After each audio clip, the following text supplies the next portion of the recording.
Option one Pass. for your failure. Just kidding. Option one for your failure. You're ice skating with a girl. Okay. He knows I like this. I like this option. And this is your third date in a week with 3 different people at the same ice rink. Okay. And you're vibing on this chick. You're like, hey, I really like her. Like, she's smart. She's independent. She's pretty. And your date from yesterday shows up right next to you and goes, hey, Thomas, what are you doing here? And there's a whole kerfuffle because they're like, wow, how many people did you date this week? That's option one. And then she doesn't talk to you again. Maybe she does. I don't know. Might be too much, pressure on to decide between the two. Second, you go on a date. Very pretty Just girl hitting again. It home like that dating option. Yeah. That's my whole life right now, and she's getting on it. You drop a girl off. Again, it went amazing. She's nice enough to let you give her a good night kiss. You give her one, so now you know that there's probably a second date. Then you call her the name from your date the night before. That's awkward. Which one are we choosing? Thank God that has not happened to me. I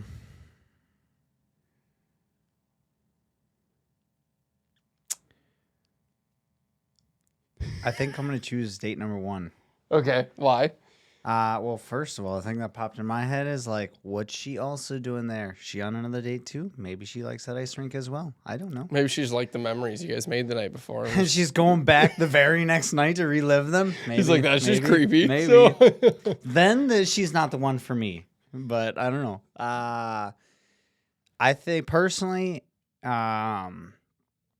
it's like a little bit of a gray area. You go on first dates with people. For me, if I meet somebody organically in person and there's enough of a connection, we're in person, she gives me her number, we set up a time to go out. That's my one and only focus. On these dating apps, it's expensive. I kind of do 2 or 3, see if I can get them lined up in a week, and then just see if any of them there's enough connection to make it past the first date. If not, then none of them worked out, and if so, then I take my opinion from that point. Who do I actually want to focus on and go through with that connection? To me, dating on the first dates through the dating apps, which is what I've been doing mostly at this point lately, is just trying to see if it's like meeting in a coffee house, just trying to see if there's any chemistry or connection. Now, if it was like the third date, for each of these people, then that's not so much a gray area, and that would get a little awkward. Yeah, sort of serious enough that I'm kind of branching into some real gray water. That's not cool. If I had to guess, I would pick the ice skating. But knowing me, I've been married 9 years, so I never did this dating app. But my odds, I'm definitely calling like half the people the wrong name because I'm just really bad at it. So I just feel like that's what's going to happen for me. I'm a very much so write it down to remember it, and like to the face visual cues for remembering stuff. And if I've never actually met you, I am also nervous I will slip up and make those types of small errors and call somebody by somebody else's name. Especially through a week. That's Mm-hmm. That's a lot. I still think you need to do the Lunchable date. I told him for every got date. Something going there. He goes on 3 dates a week almost. Okay. Depending on the week. That's okay. That totally came out of context because now it's being recorded. So Thomas goes on dates, and I told him, he goes, they get expensive, and my buddy Jared's talking about getting expensive. And I said, you know what? This is what you need to do. You get a Lunchable. I'm talking one, and I'm not talking these bougie ones now that they call charcuterie boards in a box. I'm talking about a Lunchable. Get a bottle of wine or champagne, and you go sit on a park bench. Whoa. I think you said I could have a juice box. No, the first time. I said at least a bottle of wine. Now we're upgrading that price value. And then you go, hey, it's our first date. You're saving money, and if they can't have fun with that and see the humor in it, it's negative ghostwriter. Like, that's okay. We're just moving on now. I got a great half a bottle of wine and half a Lunchable. Most people are tired, especially in the dating apps. People are so tired of my favorite color is blue, and let's get past these first 30 questions. Perfect. So we're just going to get them. So if you guys haven't caught on, you're on the Do You Even Fail podcast. First date right in here. We'll put them in the hot seat and just roast them, right? Yeah, dang right. Did you pull a muscle with that victory dab over there? No, I felt second good. ago? Stretched out. Getting ready for a lat workout later. So those of you who don't know, I have sitting to the left of me, this is Thomas Peck. I just looked at the wrong camera over here like the rookies do. I've known Thomas since I was like 5, 6. No, I moved here at 6, probably 6 or 7. And we did sports together, school, Eagle Scouts, college, worked in career paths together, made horrible decisions together and smart ones. So I was like, hey, we're going to get him on because he can't dodge the hard questions because I know the answers. So I can just kind of keep poking. Yeah, but where are you going with it? Where are you going? But before we get anywhere, give him the 1 minute flyover. You know the spiel. You've sat in that corner seat, watched a couple. Who is Thomas Peck? Who is Thomas Peck? That's a great question. I think about that all the time, especially over the last 2 years. We already got deep. Yeah, I'm going straight into it. So, like Devin said, grew up in the same area as him, went to school together, played sports together. We were in college together. And then I was fortunate enough to work with him in a company, which was an absolute blast. And then through all that time, got married, was with her for almost a decade. Married very, very short time, though, and then got divorced. Now it's been going on close to, well, it's about 2 years separated, close to. And through that time, I've definitely really thought about the who is Thomas. So that's a great question. Personally, I want to be someone that shows up for my friends, hardworking, driven in my career. I'm currently trying to go through a career change right now, and just be a better person, strive for higher level of growth of knowledge, acquisition of knowledge and intelligence and experience in my life. So you heard it here, folks. He is looking for a job. Call him at, no, I'm just kidding. But seriously, reach out. Shots out. He's in project management, I'm basically going to say, in the construction space. And I'd say you probably want to stay somewhat in that realm. Thomas, failure. We got a couple cans we're going to crack open today and talk about in that space. But in your opinion, how long has it been since you've actually been open to talking about failure? Have you always been open to it, or is it a more recent thing since you've gone through this kind of 2-year stint of talking yourself through who Thomas is? Failure is actually something that always has not plagued me, but been on my mind and been giving me some level of anxiety, whether it's I didn't know how to acquire certain skills, or people weren't giving me the opportunity to be successful and the support to be successful. So like before I came on, worked with you, my manager was totally not in my corner and definitely was holding me back. Now that I get to look back, I was making like $30,000 and he's like, yeah, that's a good spot to be at. Like, you're making great money right now. But then I got to come work for you. You gave me a shot. You taught me what I needed, and I was making $50,000 because you gave me the support out of the gate. And then I was well beyond that once things really kicked off. So I forgot where I was going with this, but failures. Do I think about failures? Let me tell you a story. When I was in college, I was a freshman in college. Up to this point, I didn't really have much of a job. I didn't have to work much. My parents didn't make a ton of money, but we were okay. We were well off, and they always said, hey, don't worry about a job through high school. Go and be a kid. Have fun. Make memories. Worry about adulting later, basically. So when I got to go to college, it was kind of culture shock, trying to have to get some money put together to do some extra things. Still, my parents were very, very supportive, especially through that first year. I got a job working. My brother stuck his neck out and put the word out for me to work for another store at the company he works at. He still works there, Sherwin-Williams. And, it was a very, very chill night. I got fired, whereas that's the punchline. But it was a very chill night, and I was just sitting in back. The guy that was, training me was fixing a tool, which is another service that they provide, fixing paint sprayers and stuff. There's, to my knowledge, at that time, not really something to be doing. And I was sitting on a 4 stacked high pallets, leaning up against the shelf, and I dozed off. And I guess somebody walked in, and I got fired. That's kind of how that turned out. So failure, that has like plagued me for years. That like my brother stuck his neck out, and I totally just burned that bridge. So that's a story on my rough failure. I feel like I shouldn't laugh at him. I've never heard this. So no, I'm not told like anybody. After like a rough night of partying, or why are we sleeping on a pallet, man? It was like 10 minutes to close, 15 minutes to close, and nothing was happening.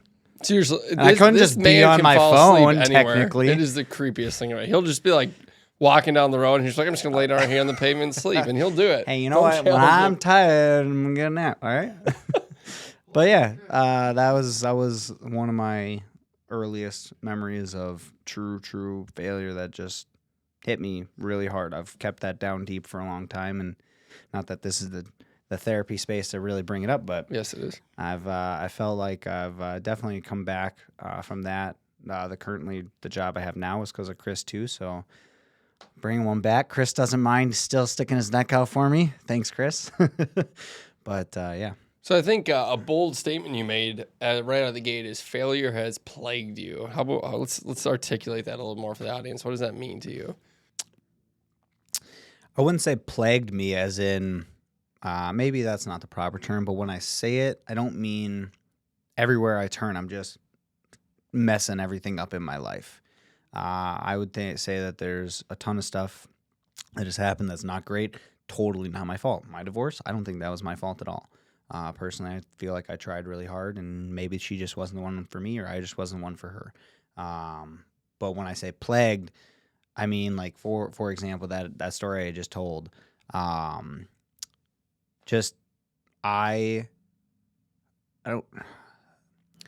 think about it all the time. I think about it often. It gives me anxiety sometimes. Not like I'm starting to sweat thinking about it right now or anything like that, but I do think back to those moments and reflect on it. And obviously, the answer to rectifying that situation was don't fall asleep. But, I think about it all the time, like, you really messed up there. And life maybe could have been different. Maybe it would have been better. Maybe it would have been worse. You went down a totally different path. You never know. But in the end, in that exact moment, that wasn't the ticket, wasn't the move right there. And so that's what I think of when I say plagued. I just mean I think about it a lot. So I would say a lot of people don't think about failure enough. I think you're kind of a unique spot, especially on our podcast. We haven't ran into many people who are like, hey, I take time to process it a lot, much less allow it to take up space, right, in our head and kind of rent free. How have you noticed it's helped you and hindered you really thinking about failure that much of your past mistakes?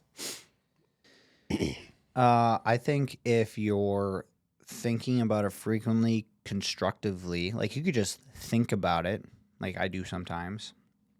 And I mean, then it's not doing anything good. Those thoughts are not productive. They're just killing your time because you're just thinking about it, stressing over nothing.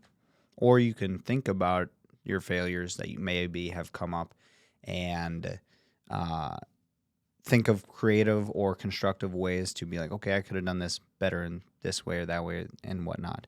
And you could avoid that situation. You can teach yourself to avoid those in the future. That's for sure a better way to put it. But yeah, I don't know. Do you ever feel like it prevents you from taking risk? Is that how much you think about past ones, or oh yeah, gets you to like clam up? Oh yeah, like I would say I'm very risk averse. I'm not a very risky living person. I think a lot of people, if they think about those types of failures, they're probably very risk averse as well, and it could definitely hold them back. And I mean, the key is definitely not to let it hold you back. If you're going to grow, you got to take risks, got to take chances. So would you say though I would say you're not risk adverse when it comes to other people, so it's more just yourself. For me, when it comes to other people? If you and I are hanging out and I'm like, hey, we're gonna go do this crazy thing, It's my idea, and I'm going to lead it, and I think it's just the best idea on the planet. I don't see you ever being like, no, I'm good. You're like, all right, let's get in on this. Not when it comes to that, but when it's your idea, I feel like that's where the risk comes in, that you're more risk averse. Oh, yeah. Oh, yeah. I am definitely pretty, I would say, timid when it comes to big, bold ideas of something that's not clearly some people are already interested in. Yeah, for sure. Interesting. So throughout your life, you've already mentioned some failures that have happened, from sleeping on a pallet to obviously way more serious ones, because I've done some interesting things my freshman year of college for jobs. But so where in your journey, is there a failure in high school you want to start at? Do you want to go right into after college? What's the best place to start talking about the failures that made Thomas? It's so cliche when people say, I have so many failures, I don't know where to start. I've only sat in 2 of your podcasts. I'm already tired of hearing people say that. I don't have one exactly picked out, but I got another one that we can talk about. So swimming in high school. At this point now, this is the earliest failure I think I can remember at this moment. We were swimming for sections. They just changed our section teams, so that was a very, very hard year as our senior year. And I was either going to make it to go to state on this relay, or I wasn't going to make it. And I was fast enough, if anything, I could have dropped like 1/10 of a second, and that would have been a little bit better. But I totally messed up. I was so nervous that I went into the water on the start so limp that I had lost all the speed right away. And so I totally shot myself in the foot. That's why I picked up golf, because I choked under pressure so bad. And that was the first realization for me that I choke under pressure pretty easily sometimes. So how have you countered that choking under pressure? What do you do now? Because that's 12, 13 years ago. Yeah. I would say I feel I take more practice. I prepare myself more on the front end to be ready in those situations. Like I said, that's why I pick up golf. I do think that just random, in the moment, things can pop up at any time, and you need to be able to react the way you think you should be able to react to be effective. So for golf, you still need to just be able to hit the club nice and smooth. You know, if somebody comes up and offers me a really good job, you got to make a decision pretty quick, or in a day or whatever. You have to be able to make those decisions. Or a sale comes up and a random question is thrown out. You have to be able to think on your feet pretty quick and be critically thinking for those moments. Better preparation is always, at this point, my key and my answer. So with that, I think what's interesting is you talk a lot about pressure and kind of almost like an expectation or standard you put on yourself. And I would say that's, like, hey, this pressure to swim this race well and make it, and the amount of stress it put on you, I think is different for every individual, just like jobs or transitions. Where do you think that standard originates from, that you feel that kind of weight when you go into new opportunities or new jobs or new challenges? I would say it originated for how I compare myself to my brothers. Michael was the oldest. He worked at Burger King as like his first job or whatever. He was there, worked up into lower level management while he was there. He had, like, right out when he was 15 or 16, bought a 4-wheeler with that money or whatever, had fun money, always had fun people around doing fun things. Chris went to college, got a good, well, he was an art education degree, so he doesn't use that, but he's got a great job with Sherwin-Williams, has stuck with them this whole time. They've been really good to him. I just think that both of them, in my mind, have been very successful. Personally, I shouldn't, but I definitely compare myself to them financially and success-wise. Both of them have families, have houses. They have the things I want in life, and I'm over here, just got divorced. I'm 30 years old, and I'm like, what am I doing with my life? So we're on different tracks, but I would say I don't know why, but I innately from an early age, compare myself to my brothers. Do you still do it today? Oh yeah, I try not to, but subconsciously I'm sure I do. Yeah. So there's got to be I know there's a lot of people out there who I would say do the exact same thing.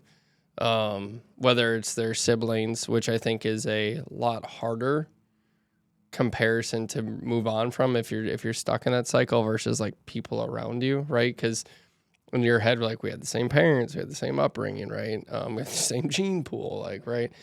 So when you say I try not to, obviously no one ever 100% is like, I'm free from everything and all my struggles in life. But what do you tell yourself? How do you talk yourself through that? What tips do you have for the audience? It's like, hey, if you're in this cycle, here's how I've improved not having that burden as often. Well, for me, some things that it boils down to is not having the facts as to, okay, financially. I compare myself to them sometimes financially. Not having the real facts as to what, maybe they have at the bank. You feel like they're better set for retirement, and maybe you don't actually know what they got in the bank, how much they make in salary or whatever, the new job that they just took. Maybe you don't act like I just found out Michael makes a little more. I mean, maybe his commission helps him get up a little higher, but he makes around the same amount of money as me. And yet he's got a nice riverfront property, has tons of toys, always doing fun things and stuff like that. I think to get out of that cycle is make sure first the facts are straight if you're going to make that comparison anyways. And then the second thing is that, one thing I've learned from you and the tribulations you've gone through in your family is that they're still just people. They're people outside of your life, and they don't have, only you have the power to let them or let them not control who you are and what you're going to do in life. That is a really tall order. That's a hard thing to do, especially in our world. Family, for most people, is supposed to be everything. It's the foundation of who you are for a lot of people. So that's a tall order. But getting over those two hurdles, then you can set yourself up to definitely overcome that comparison factor.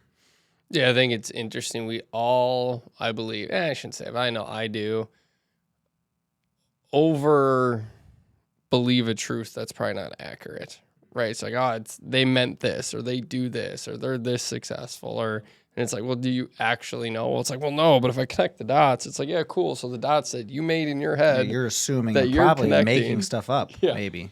So it's like moving on from that, and then, I think I'd kind of push back and I would wonder how much their priorities and what they deem as successful truly align with what you do.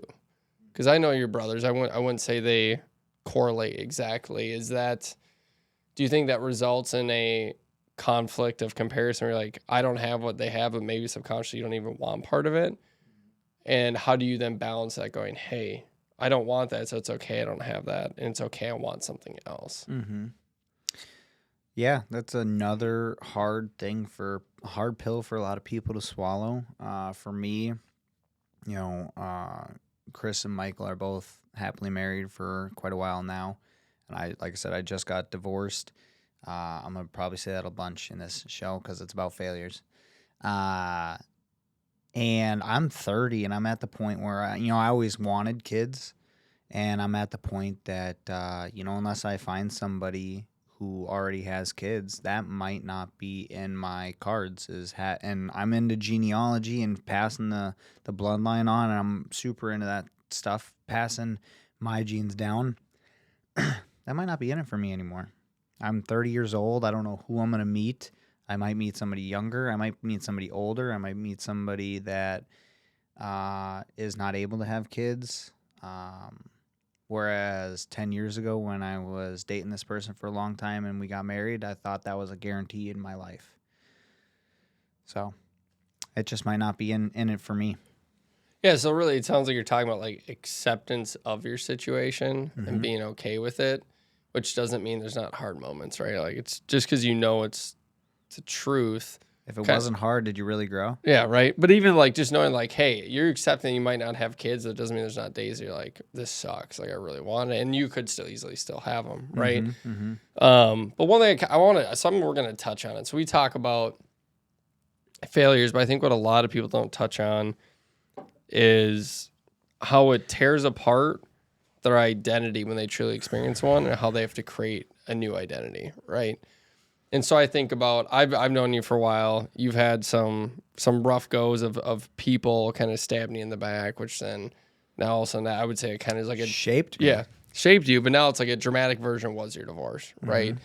And inside of that, you had a whole host of things fall apart while that was happening, right? It wasn't like just one thing. It was just kind of like, well, It was a very hard the year. whole world is like disintegrating around me. While that's happening, you talk about how you struggle with like comparison and failure and not seeming, I would say almost like not seeming like you're enough, whether it's for the job or the person or the friend or the spouse. So walk us through, Thomas, of I'm married, I'm making really good money. My life, I would say at that point, you probably felt like it was on a really good trajectory. And then, let's be honest, it just like, it was shit and it fell apart, and not to your own doing, but that's life. How do you get through that? I mean, there's not enough people at 30 going, hey, here's how you get through it. And the reason I want to poke on it is when we were, I've never been able to fully grasp a divorce, right? I haven't been through one. I used to always tell my wife, like, hey, if you divorce me, that's your mistake, not mine, right? It's like, you're going to miss out. I'm trying to adapt that mentality. Yeah, It's right. 2 years in, it's still hard to really, at your core, And believe it. that's why it was like, we were driving back from the birthday party this past weekend. Him and I went to one. And not gonna lie to you, I was like, I got really sad thinking about your situation. I was like, dude, this would suck. Like, this would really. I appreciate that. Yeah, 2 years like, later, you're still thinking about it. I was just like, there's just got to be moments friend. where they eat at you, and some going, okay, and now hearing more of your story, that makes it even harder to get through. So after that long question, to circle back 2 years ago, you're at a high, everything fell apart. Walk us through that emotion, and yeah, let's just kind of peel that onion back. Let's just blow that onion apart. Cry. Cry is the answer. No, I mean, to give it context for Emmett, because I haven't known Emmett long enough for him to watch me go through that. This was 2022, I believe. At the beginning of the year, married. Shortly after that, we weren't evicted out of our apartment, but I told him that the amount of noise complaints for existing basically was ridiculous, so we're out of here. So luckily we didn't have to pay any penalties and they let us go. But anyways, we bailed on our apartment. Then one of our only two vehicles, which we both need to drive distance somewhat for work, broke completely. Then got a new job, and then I didn't let go that fast, but about within the time frame of a quarter, got let go from that job. Then got separated and begged her to go to counseling. And then towards the end of the year, she is like, yeah, we're done. So house, job, and marriage, family all fell apart in 1 year. And you weren't even married a year. Yeah. And we were married less than a year, 10 months. From marriage date to signing the papers, 10 months. So as far as growth goes, my tip to the audience would be don't jump into anything too fast just to get out of where you're currently at as a distraction. So I was fortunate enough to have loving parents that let me stay at the house. I was on unemployment or whatever, so I was basically whatever the government paid me at that time, but I didn't have a job. And I was just roaming, didn't really have a purpose going on. At this point, and still to this day, I need to get back into the church, but I wasn't going to church at that point, so I didn't have a real religious foundation. But I had great friends and family around me. I truly and still do. Those same friends that were around me back then are around me now. And I hold them very close to my heart. But yeah, what did it do to me? It hurt. It hurt. I had to grow through a lot. I did learn a couple of things. And for one that I still battle with is like, first of all, for my marriage is, I thought this person was gonna be everything. And now I'm going into dating, or I've been trying to date. And the biggest question I think that plagues me in absolute raw honesty is, I just mentioned this to you in the gym the other day, is I was so sure about that one. How do I know who to invest in next? Like, is this going to be whatever Romeo and Juliet or whoever the princesses are, like Cinderella? Like, am I just going to see her and like feel it ever? Like, is that how the real world works? Is it supposed to work that way? I don't know. But yeah, so reflecting on all those things has me uncertain in life. But you got to keep moving forwards. You got to keep living.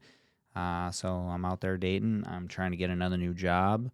This last one was pretty successful, so I'm trying to do a little advancement there. But just trying to reflect on those experiences and those emotions. I would say I'm more emotional of a man than most men, at least outwardly. And you got to reflect on those emotions, take them at what they are, and keep going. Yeah, I would say one thing audience you should really take from what he said at the beginning is taking your time. We all run at a different pace when we hit a failure. I will own, I'm glad I did it, but part of me tried to push Thomas too fast to move on to what I knew he wanted, which luckily he was independent enough. So you must have at some point in those first few months still had confidence and built your identity that you know what's best for you. Because I knew where he wanted to go, and I just didn't want him to get trapped in a cycle of, hey, this sucks, and he's sitting there forever. But if he would have listened the first time I pushed, you probably would have just, fallen apart all over again, versus he waited till his timing. And yeah, now in the cities, making good money, connecting with good people, like loving, I'll say, I think you're starting to love your life again and enjoy, quote unquote, existing. Let's be honest. You don't really want to exist when you're going through any of that crap. Yeah. But it's all because you took the time you needed to get through it, and maybe you were, but somehow you stayed humble enough to be okay to not be ashamed with your circumstance. I mean, meeting two new people, I didn't like brag about my position in life at that moment. Yeah, right. It's like, let me break it down for you. No, but I mean, I'm not ashamed enough in any way of who I am to just lay it out there. I mean, if somebody judges me for the tribulations I've had in life or mistakes I've made, then they're not my people. Right. So how did you, the thing I just keep getting back on is like, how did you get your identity back? Like, how did you click? Because you had to feel like it was who do I want to be? you. I guess. Okay. I don't know. Kind of all starts there, and starting to make some things happen here and there to try to get there the best I can. Just making it up as I go. Personally, I might have said this a little bit ago, but like, I just want to be a good person. I want to be, there for my friends, for my family. Like you had mentioned, or Mike had mentioned, like, I try to show up for my friends and let them know that, I'm not just a Facebook friend. I am in the heart here for you. And that's what matters most to me. Like, I don't measure success on, who in the end made the most money or has the nicest car or the coolest gadgets and toys. Stuff's cool. I'm jelly of those people. But, when my friends have those things, I get to enjoy. But yeah, I just want to show up and make sure everybody knows that if you're in my corner, I got your back. And that's who I want to be. Yeah, I think it's important. I don't remember what episode it was, but someone was talking about how, it's just like who, it was Jim Schultz, who ran for attorney general. He's like, you wouldn't believe who was my friend until I lost the race. I think everyone was just gone. I believe that. Where'd you go? Like, I believe hello. That. That's the worst.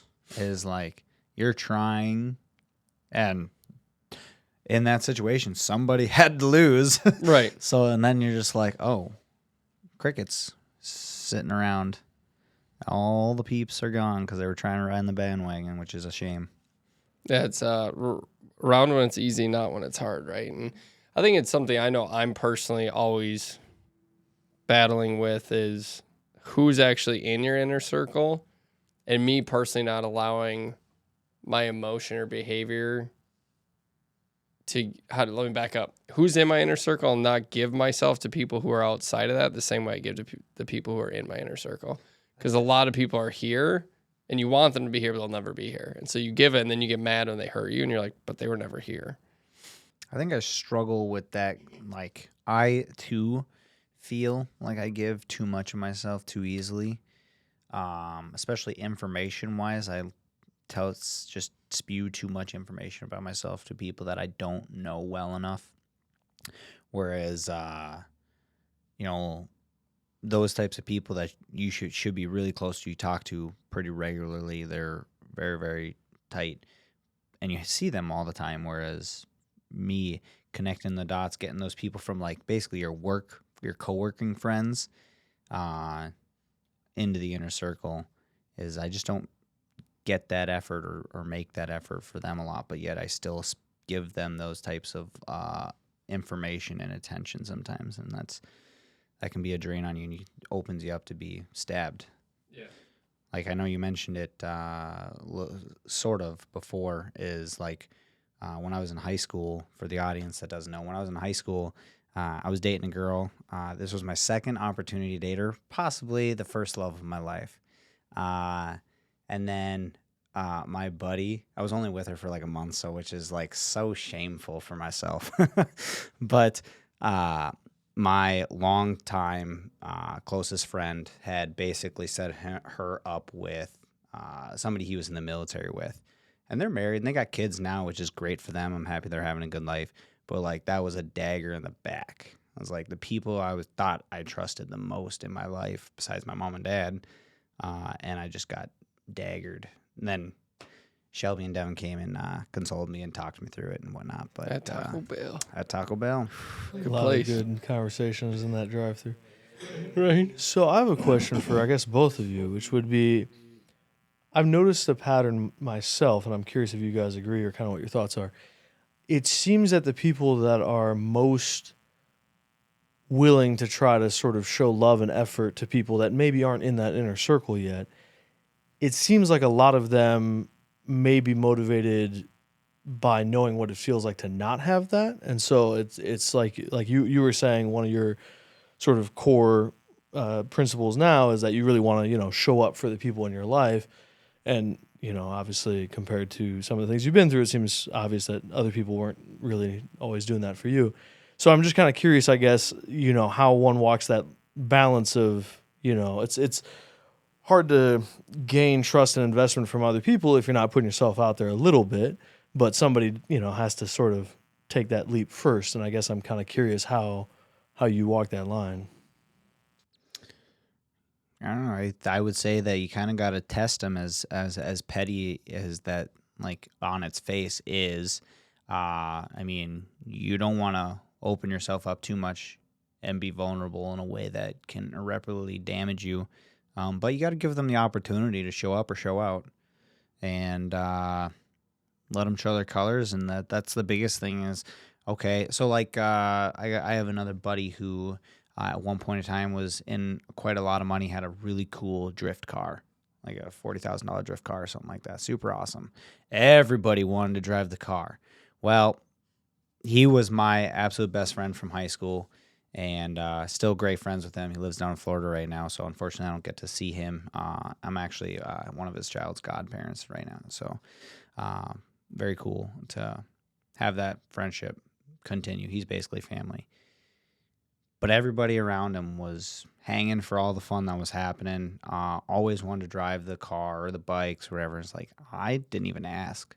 I never drove the car because I hope that person sees, and I hope, Devin's my best friend. I hope he realizes I'm not around them for the toys that they have and the stuff that they bring to the table. I'm there for, the heart and the mind. Like, they're the connection that we have together, the friendship that we have together. But, it's ridiculous how many vultures are just circling. And I mean, you got to give them the opportunity to show you who they are. What that's going to be, how you're going to do it, that's a whole other can of worms, and how you want to test them. But Sounds like sort of dip your toe in the water first with something that maybe isn't as high stakes and sort of use that as at least some sort of litmus test. What about you, Devin? What are your thoughts? Yeah, I would say I 100% come from a place of wanting to show up for people who didn't have it. I mean, I did it a lot in high school. There's a lot of people I'd friend and bring in the group in like my fold, and then they would level up and become the uber popular, and I would just stay in no man's land, which it wasn't. I was like middle ground. I always told people I wasn't popular, I wasn't not. I was just kind of like the guy who knew both, and like we have different perspectives of and how just our high school flowed. experience went. But yeah, there were so many people that like you quote unquote reach down, pull up, and then they move on from you. And then that happened in college, happened with family. And so I really got to a place where I realized after that I started getting hurt more, but I started opening up more to people. And it was more almost out of validation. Like all these people keep leaving me. So if I just open up to more and more and more, like I'll just start finding people who actually want to be around me. Didn't realize I was doing it for validation. And I would say all of a sudden I became like stone cold and like super cautious of everyone and anyone. And what I finally realized, literally today, I was in counseling talking about it, how I gauge people is I believe I'm amazing at reading people and like knowing what their heart is. So when I like flinch back from someone because I'm worried they're doing something, I go, is it a gut flinch or an emotional flinch? And a lot of people would argue they're the same thing, and actually psychologically they're not. A gut flinch is kind of like where you're like, man, I want to be around this person. I like him, but I'm really nervous about this thing. I don't know what this thing is exactly. It's actually your brain's ability to take in all these surrounding and long-term engagements you've had with them, the small dips in the water that are like, hey, past behaviors, like just watch. And emotional is when someone texts something to you or says they're going to do something, you're instantly just like triggered, right? And that's a moment where you go, no, that's not them, that's me. The gut is I choose to go, no, it's you, not me, and I'm going to watch, and I'm going to learn, I'm going to figure out, but also I'm going to be brutally honest and just like talk to them about it, like, yo. I think the sign is when you try and talk and they don't receive, which doesn't mean it doesn't mean they agree with you, but they'll at least like listen and have a conversation. If they won't do that, then gut's right, move on. If they will, then I'm still cautious because that's who I am. But I think it's and also I think people like us have to own up to we are going to get hurt more, and we have to be okay with that, and we can't hold it against the other people, because if we do, then we also have to hold ourselves to that standard where that doesn't happen. And so I've just learned I'd rather get hurt a little bit more, love a little bit more, have a few more laughs in life, and then also have a few more stories and a little bit more drama. It's just more exciting. But yeah, that's what I would think. So with that, I think it's an interesting question. It kind of dovetails into the fallacy space and like beliefs we come up with, kind of like, my belief that I became cold and I thought everyone was out to, screw everybody over, which I still think a lot of people are self-centered and driven to take care of themselves. But I think it's a mindset I want to change, because if I approach that to every situation, then it's always tainted from the start, and they have to work their way out of it, which isn't fair to them. So what is a fallacy maybe you believe or you see on the TikTok, Instagram world today that you just think is completely incorrect? A fallacy that you didn't tell me to come prepared with stuff. Fallacy that I think is incorrect. I don't really have a good one. I mean, the easy one that just pops in my head is just how all the influencers make it seem so easy to get rich quick. You just do this, this, and this, and you get rich quick. That's an easy one. But to get deeper, I don't really have a good fallacy. Well, I think you're touching on a good one though that comes from a lot of different angles. Because my conflict right now that I'm going through is just because you have the ability to be more successful than you are doesn't mean you have to. But according to the world, you do. Otherwise, you're wasting your talent, right?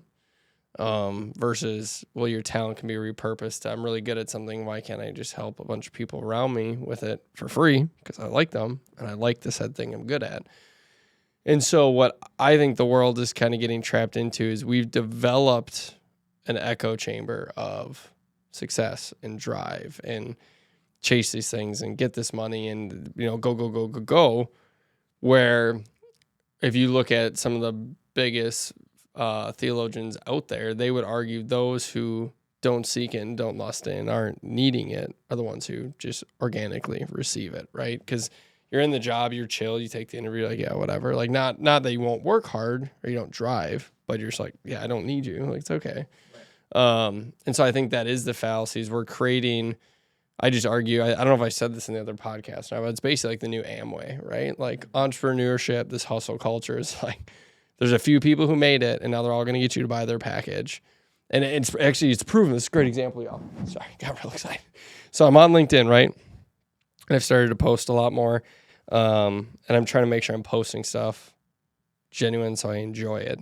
And it's hard because a lot of stuff right now is like getting less and less likes. And I'm like, it's okay. Like, this is where I'm at. And you'll have to check out I'll have to read you guys my one today. It was actually really deep and hard to write, but I did it. So I started commenting on all these people's posts, right? Because they're popping up everywhere. And I started developing my own echo chamber, right? On LinkedIn, just like you all do on TikTok and Instagram. Like, seriously, anything you're following right now is an echo chamber. And there's a contrarian view for all of it. Well, within the last 2 or 3 weeks, I've had 4 people that have all these followers who have reached out to me to join a group, to pay to be a membership. It's all the same group. It's all the same thing. And I was like, this is proof. It's Amway. And it's this 10X program, and then there's another one called something else. But you create your own webpage that tells your own story.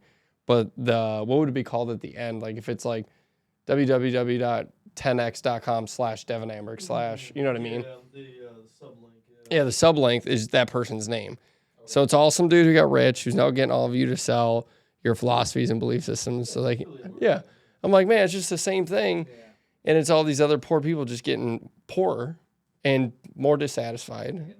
Yeah, and now they don't enjoy their life. And I'm sitting here going, dude, you got great friends. You got a boat.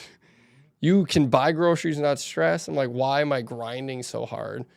That's part of the reason why I am looking for a new job is like, I just want to have a job locally with some good people, make them a ton of money because then I'll make a ton of money, have no other side hustles other than my podcast, and enjoy life. Like, just a little less hustle, right? But you're just organically going to. So that's, I think the argument is just work hard and stop listening to the new affiliate marketing out there that exists because it's a lie. Yeah. It's just a lie. It's a new form of hustle. Yeah. I think seeing your path from the outside in for you is the biggest question that maybe you have or need to ask yourself is what would be enough? Like, at what point is it like you want to, because per your echo chamber, you should be going higher, going more and more. When's it enough? Yeah. Is it just having your own business? Is it X amount of millions? Is it, just a little bit more than you got now? Is it until you got a certain house or a certain location or 10 houses or? You got to buy a jet. Yeah. I mean, yeah. Well, so it's hilarious. So I talked to my counselor today about this because she was poking at me a little bit. And she kind of asked the same thing. And I said, I think the biggest confusion people have on me is and I believe this to my core. And if someone wants to argue that knows me well, I'm always down. I said, my driver's never been the money. I said, my driver's always been a place of dissatisfaction because of the echo chamber I lived in. I said, kind of like, I don't need the jet. I'll just fly first class once a year. It's just damn near the same thing, right? Or get a bunch of friends together. You can rent a jet. It's like $1,000 a head. Like, do it once every 3 years. You'll be satisfied. As a matter of fact, that's pretty accurate pricing. I did just look into that. Yeah, see? The only reason to buy a jet is if you need the tax write-off. Right. Yeah. But I was like, I have spent so many years validating that I was smart enough, good enough. That's always been one of my demons is everyone was like, hey, he's this funny, go lucky, chill dude. Is he actually that smart? People poke at me for it. And it's I love definitely hearing people say exactly that. Wow, he's actually smart. Yeah, right? It's like, you duh. Yeah, it's like, okay. And so I told her, I said, I've realized my place of satisfaction. If I truly tell people I believe I don't need to be the CEO of my company, I don't need to start my own. I just know I need to be in a driver's seat. I can still have bosses above me. Then that means I also need to be okay not having all my side hustles and just working really hard for one person that respects and values me. And so that's what I'm looking for. I'm going, give me the one local company because My buddy Matt Nissler called it out. He goes, you'll never be happy unless you're at a local firm because you need the people. And actually go grind for them so you can get the full fulfillment out of that. Now, not an unhealthy grind, but it's easy to grind. Like when we were at Marco, it was easy to grind. It was just fun, right? I was And just going to say, that. you need to find, like, I've never seen you more happy in your position than when at Marco. Like, what they allowed you to do on the way up was finding it is going to be the hard part. I mean, unfortunately, you had two things going for you. Your dad's already worked there a long time, so they knew you. And then you did very successful DECA projects for them. So the person that gave you the job, the CEO, also knew you really well. Getting that out of nothing, like going to another company and convincing them to give you all that ability to be an intrapreneur is going to be a tough find, a tough search. But that's where you want to be. Yeah. And to me, it's you have to believe the own pill or your own sermon you're preaching, right? And it took me 6 months to get there. And a lot of counseling to understand the amount of validation that drove me in my life. But I would say that's where my peace lies. It's finding that. But with that, I mean, it's always challenging yourself, right? Like it is brutal how much I've been trying to challenge my thinking and show up for people and be different and own my own truth and not be a hypocrite, right? Like a lot of my slowdown and hustle came from hardest thing ever, seeing your wife pick up your bad habits. And like, that's what my wife's done. It's like, she now grinds so hard. And I'm like, yo, you're going to die. And I'm like, back then, I'm like, but you're going to keep doing it as long as I am, right? And I believe as a Christian, it's my job to lead the home. It doesn't mean she doesn't have a voice or anything, so everyone just chill. Mm-hmm. But comments are blowing up already. It's my job to lead. So I'm going, if I don't do that, if I don't display that behavior, she's not going to do this, have the same behavior. So in your life, what's something you're challenging yourself right now with that you can leave with the audience as well, or what's just a peer challenge you'd throw to the audience? Two things I'm challenging myself with right now, and one's kind of a subcategory, is I'm trying to get more comfortable in my own career and moving roles before I need to. Marco, it got pretty tough, and so that's why I left there. And the one after that, I got let go.